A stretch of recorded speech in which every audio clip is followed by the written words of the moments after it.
Kisah Ibnu Sina. Ibnu Sina merupakan salah satu ilmuwan muslim terkenal di dunia. Dia adalah seorang ilmuwan dengan pemikiran cerdas yang mendasari ilmu kedokteran modern. Sampai saat ini, Ibnu Sina disebut sebagai bapak kedokteran modern. Ia lahir pada masa keemasan peradaban Islam, sehingga disebut sebagai tokoh Islam dunia. Nama lengkap Ibnu Sina adalah Abu Ali Al-Husain bin Abdullah bin Sina. Ibnu Sina lahir tahun 980 Masehi pada daerah Absanah dekat Bukhara, yang sekarang berganti menjadi Uzbekistan. Ibnu akrab dengan sebuah diskusi ilmiah, terutama diskusi ilmiah yang disampaikan oleh ayahnya. Orang tuanya adalah pejabat tinggi di pemerintahan dinasti Saman.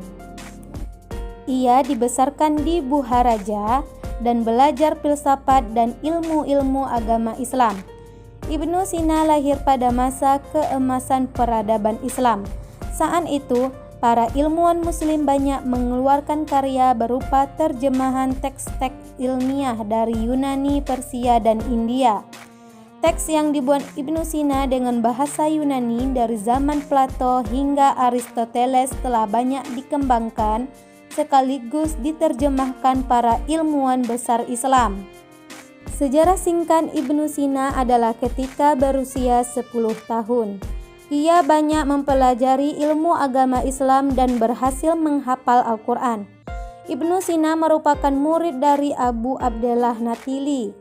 Di saat mempelajari ilmu logika sampai mempelajari kitab Isagoge dan juga Porfiri, Euclid, dan Almages Ptolemy.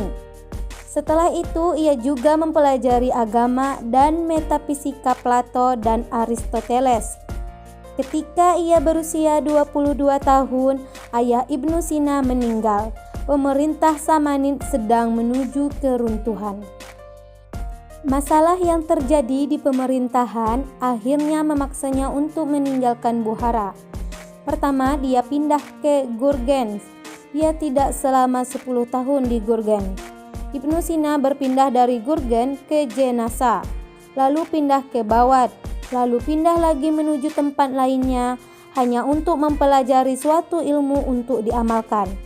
Dalam sejarah mengenai pemikiran filosofis pada abad pertengahan, sosok Ibnu Sina mendapat penghormatan yang cukup tinggi hingga sampai pada zaman modern. Ibnu Sina adalah filsafat Islam besar yang membuat suatu sistem filsafat dengan rinci dan lengkap, di mana lebih mendominasi tradisi filsafat muslim. Selama hidupnya, Ibnu Sina menghabiskan waktunya untuk menulis dan juga urusan negara. Ibnu Sina wafat usia 58 tahun atau 428 Hijriah atau 1037 Masehi, dimakamkan di Hamazan. Ibnu Sina adalah contoh peradaban besar Iran pada masanya. Ibnu Sina juga penulis yang produktif, di mana kebanyakan karyanya berhubungan dengan filsafat dan dunia kedokteran. Ibnu Sina mampu membuat sebuah rangkaian pemikiran filsafat Islam yang terkoordinasi secara baik. Ia berhasil menemukan titik temu bagi persoalan filosofis yang belum terjawab oleh para filosof sebelumnya.